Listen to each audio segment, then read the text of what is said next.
If you think you've heard every prison horror story, stop scrolling. Subscribe now, like this video, and leave a comment, because what you're about to hear gets darker the longer you stay. And trust me, the ending of this chapter will change how you think about punishment forever. Welcome back. Tonight, we're not starting in a courtroom. We're not starting with a crime scene. We're starting beneath a frozen sky, in a place the Russian government rarely acknowledges and never explains. The siren cut through the steppe at 3:17 a.m. Snow slammed sideways against the floodlights as a transport truck slowed to a crawl. Inside the armored vehicle, 21 men sat shackled, blindfolded, and silent. No one spoke. They'd already been warned. The first man to ask a question would arrive missing teeth. Ahead of them rose a fortress of concrete and steel. No signs, no flags, just walls so high they erased the horizon. Locals called it Black Dolphin. Prisoners knew it by another name. The last place you breathe like a human being. As the gates opened, guards in black masks boarded the truck. One by one, prisoners were dragged out, bent forward at the waist, hands twisted behind their backs in a position designed to humiliate and disorient. Heads down. Eyes covered. No sense of direction. No sense of time. For most of them, this was life without end. But for one inmate, transferred that night under a sealed order, Black Dolphin wasn't the final destination. It was the doorway. 3 days later, a prison doctor filed a report that would quietly vanish into a classified archive. It contained a single line that didn't belong in any medical document. Subject displays advanced psychological collapse consistent with prolonged sensory null exposure. No explanation. No location listed. Just a signature and a red stamp marked state security. That line would resurface years later, leaked alongside Cold War-era memos describing an experimental detention concept never officially approved, never officially denied. A prison where execution wasn't necessary, because the environment did the killing for you. Black Dolphin Prison sits near the Kazakhstan border, a maximum security facility reserved for Russia's most dangerous offenders, serial killers, terrorists, mass murderers. Inmates serving multiple life sentences. Men the state has decided should never again be seen as citizens. The rules are absolute. Prisoners are blindfolded whenever they leave their cells. Silence is enforced at all times. Movement is ritualized, mechanical, stripped of choice. Even sleeping positions are regulated. Former guards describe it not as incarceration, but erasure. Yet even inside this fortress of control, whispers circulated among staff, rumors of a lower level that didn't exist on blueprints. A transfer protocol that bypassed normal intake. A phrase muttered only when no supervisors were near. The water cells. Officially, Russia has never operated underwater prisons. There are no photographs, no confirmed coordinates, no surviving detainees willing, or able, to testify. But during the Cold War, Soviet scientists openly researched extreme isolation techniques, pressure chambers, sound deprivation tanks, prolonged darkness experiments designed to fracture the human mind. Declassified documents confirm the theory. Punishment without execution. Compliance through psychological annihilation. In 1983, a classified memorandum from the Ministry of Internal Affairs proposed a radical idea: environmental death row. A containment zone where prisoners would be placed in sealed, submerged structures to induce total sensory deprivation, no sound, no natural light, no human reference points. The document ends abruptly. Funding was allegedly redirected. The project was suspended. At least, that's what the public record says. Fast forward to the early 2000s. A former Black Dolphin guard, identified only as Sergei, in leaked testimony, described escorting select inmates through restricted corridors leading downward, past the normal cell blocks, past the punishment wings, toward a freight elevator that descended far longer than the prison's depth should allow. According to Sergei, these prisoners were never logged into the general population. No IDs posted. No release dates recorded. Guards were rotated constantly to avoid familiarity. And then there was the sound. Or rather, the absence of it. Sergei claimed that when the doors opened, the air felt different. Heavy. Pressurized. And beneath the hum of machinery, a low, rhythmic vibration, like something massive shifting beyond the walls. Water. Whether these chambers were fully submerged or simply engineered to simulate underwater conditions remains unclear. But medical notes recovered from a separate archive describe symptoms consistent with deep-sea isolation, auditory hallucinations, distorted time perception, uncontrollable panic followed by emotional flatline. Inmates stopped screaming after a few days. Not because they were calm, because they'd forgotten what sound was. One prisoner, transferred in 2004 and never officially recorded again, had been a former naval engineer. Highly intelligent. Physically healthy. Psychological evaluations described him as resilient. 2 weeks into his confinement, guards reported he refused food, not out of protest, but confusion. He could no longer remember what hunger felt like. By day 21, he stopped responding to his own name. This is where the story takes a turn most people don't expect. Because this wasn't about revenge. And it wasn't about justice. It was about control. In traditional death row, the prisoner knows the end is coming. There is a date, a ritual, a finality. But in these alleged underwater isolation zones, time itself was the weapon. No clocks, no voices, no light shifts. Just endless stillness and the distant pressure of something above you, around you, reminding your body it does not belong. Psychologists call this sensory annihilation. Strip the brain of input long enough, and it begins to consume itself. Memories fragment. Identity dissolves. Fear burns out, replaced by something worse, nothing. And here's the part that should make you uncomfortable. If no execution takes place, if no official death is recorded, is this punishment or disappearance? In 2010, a routine inspection of Black Dolphin uncovered an anomaly. Power consumption far exceeded what the prison's infrastructure required. The discrepancy couldn't be explained by lighting, heating, or surveillance systems. An internal inquiry was launched. 2 weeks later, it was shut down. The lead investigator was reassigned. The electrical logs were reclassified. And a sealed wing of the facility was declared structurally irrelevant. But one technician made a mistake. He copied a maintenance map onto a personal drive before it was wiped. Years later, that map surfaced online for less than 24 hours before vanishing. Screenshots preserved by independent researchers. The map showed something impossible. A sublevel extending beyond the prison's foundation. Not connected to sewage. Not connected to utilities. Labeled only with a single Cyrillic letter used in Soviet schematics to denote experimental containment.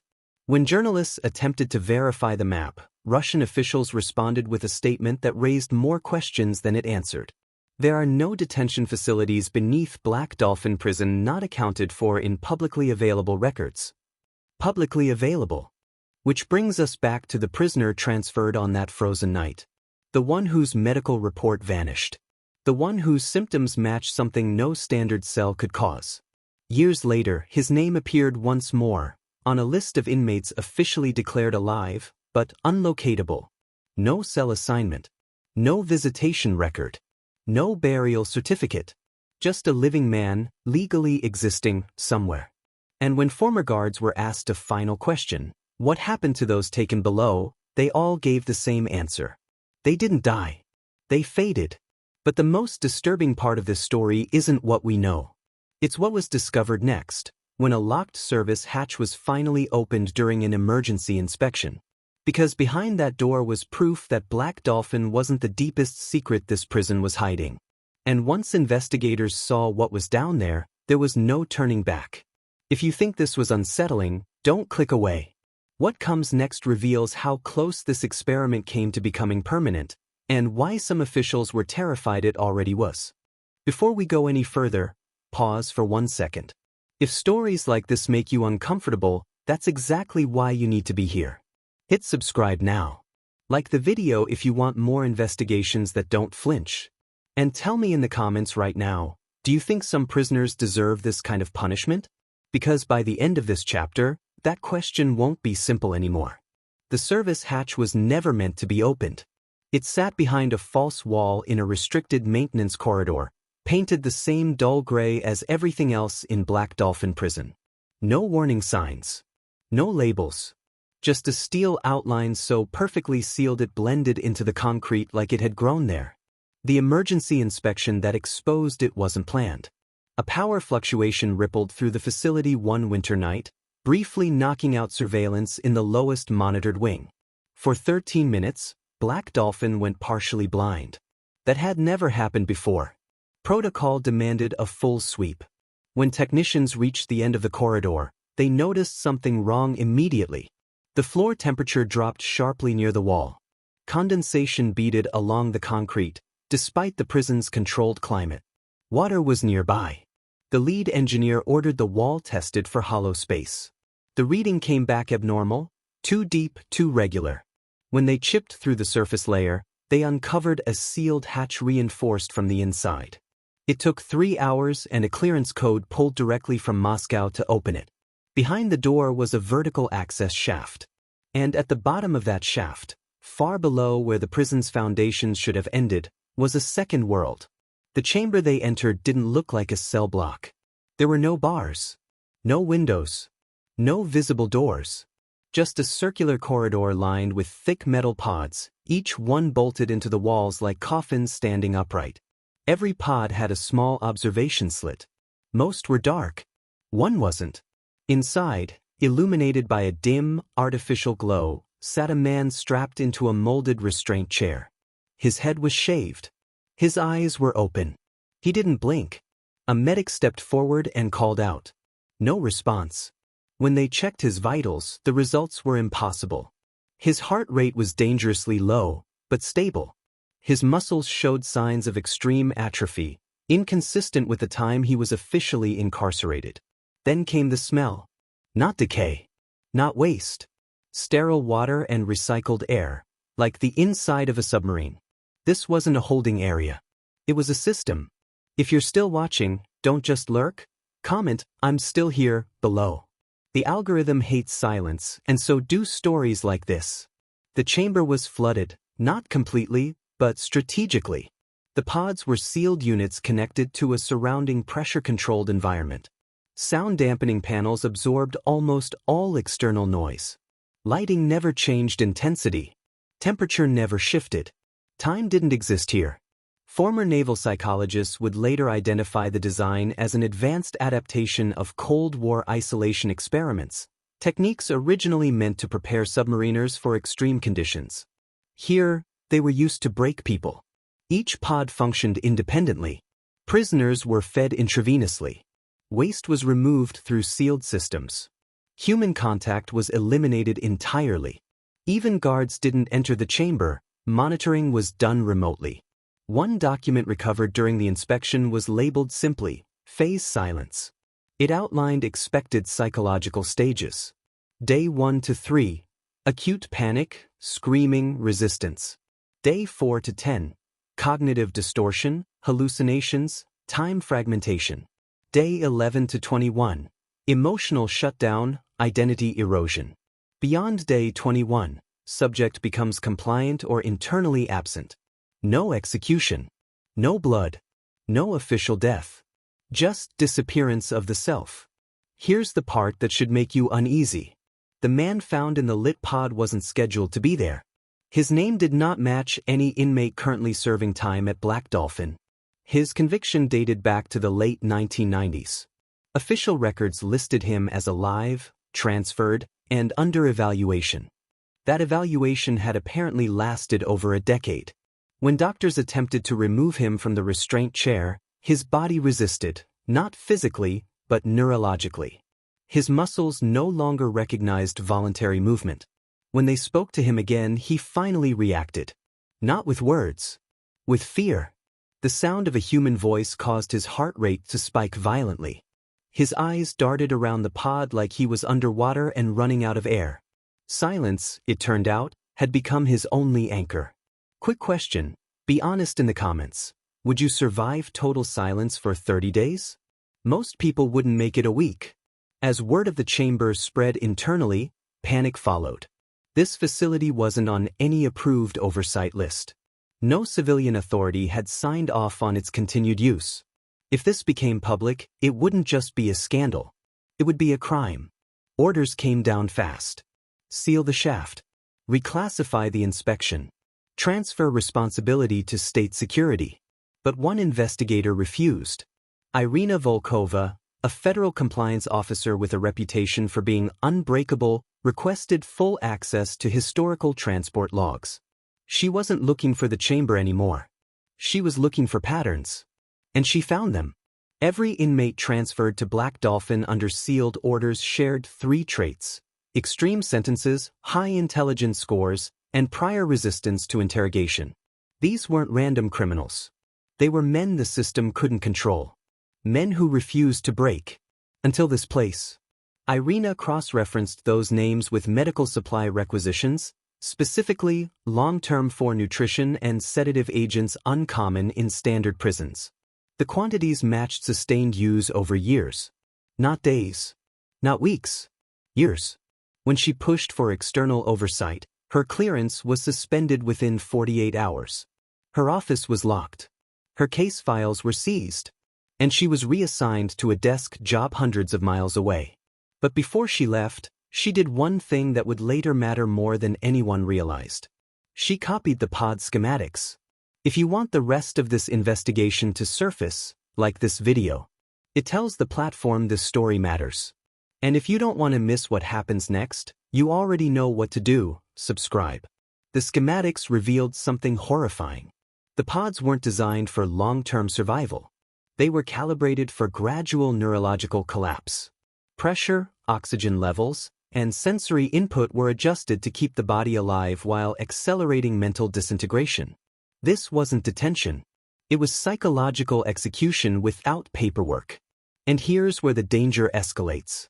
Because once Irina realized this system existed, she understood something else. Black Dolphin wasn't unique. The design could be replicated anywhere. Remote facilities, offshore platforms, even civilian infrastructure retrofitted for temporary containment. The silence program wasn't a prison experiment. It was a prototype. Days after Irina's reassignment, a fire alarm triggered briefly in the lower levels of Black Dolphin. The incident report claimed it was a sensor malfunction. But maintenance logs show something else. One pod went offline for exactly 7 minutes. When it came back online, the biometric feed was blank. No heart rate. No respiration. No confirmation of death. Just absence. And that's where this chapter ends. Because the next phase of the investigation would uncover where that missing subject was sent, and why his removal triggered a chain reaction that nearly exposed the entire operation. If this made you uneasy, stay with me. The next one reveals what happened to the man who vanished from the pod, and why some secrets are buried not to hide the dead, but to protect the living. Before we finish this, do not skip this part. If you've stayed this far, you're already part of this investigation. Hit like right now so this story reaches people who think they've seen everything. Subscribe if you don't want to miss what comes next. And drop a comment answering this question. Should a government ever be allowed to erase someone without officially killing them? Because this final chapter answers that in the most disturbing way possible. The missing biometric signal wasn't logged as a death. That alone told investigators everything. In Black Dolphin prison, nothing vanished by accident. Every breath, every heartbeat, every movement was documented. When one pod went dark for 7 minutes and came back empty, it meant only one thing. The subject had been removed alive, but not released. Irina Volkova knew this before anyone else admitted it. Sitting at her reassigned desk, hundreds of miles away, she studied the schematics she'd copied. One detail stood out, something she'd missed before. The pod chamber had an auxiliary transfer route. Not upward. Not toward the prison. Sideways. A sealed corridor leading away from Black Dolphin's foundations, marked with a designation used nowhere else in the prison system. External continuation node. There was no location attached. No coordinates. Just a routing protocol. Which meant the chamber beneath Black Dolphin wasn't the end. It was a junction. Quick pause. If this feels like something that should never exist, type "this is real" in the comments. Engagement keeps stories like this alive. Within weeks of the biometric disappearance, something else began happening. Guards who had worked lower-level rotations started requesting transfers. Not out of fear, but out of exhaustion. Nightmares. Panic attacks triggered by silence. One guard reportedly quit after sitting alone in his apartment for days, unable to turn on a radio. Silence had followed them home. Then came the death. A senior engineer involved in the chamber's maintenance was found in his car, parked near a frozen reservoir. No signs of violence. No note. Autopsy ruled it a stress-induced cardiac event. But Irina obtained a copy of his phone records. The last call he made, 20 seconds long, was to a restricted number tied to state security logistics. The call ended abruptly. So did the investigation. Publicly. Unofficially, Irina kept digging. She traced the external continuation node through infrastructure budgets, looking for facilities that matched the chamber's environmental demands: pressure control, water proximity, isolation from civilian oversight.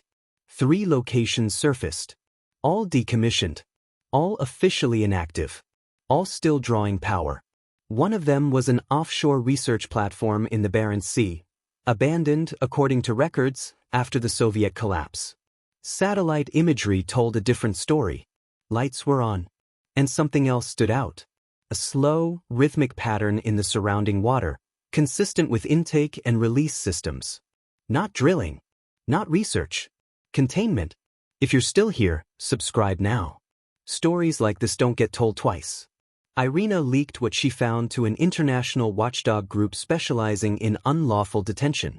The response was cautious. They'd heard rumors before. Allegations without proof. Then Irina sent the schematics. 2 days later, she was followed home. A black sedan. No plates. No lights. Just presence. She didn't confront it. She didn't run. She uploaded everything. Logs. Schematics. Medical expectations. Transfer protocols. And then she disappeared. No resignation letter. No arrest record. No death certificate. Her apartment was found unlocked. Computer gone. Personal items untouched. On her desk sat a single handwritten note, addressed to no one. They don't kill you. They move you somewhere quieter. The leak detonated online for exactly 11 hours before being scrubbed. Copies survived, scattered across forums and encrypted archives. Governments denied everything. Russia called it fiction.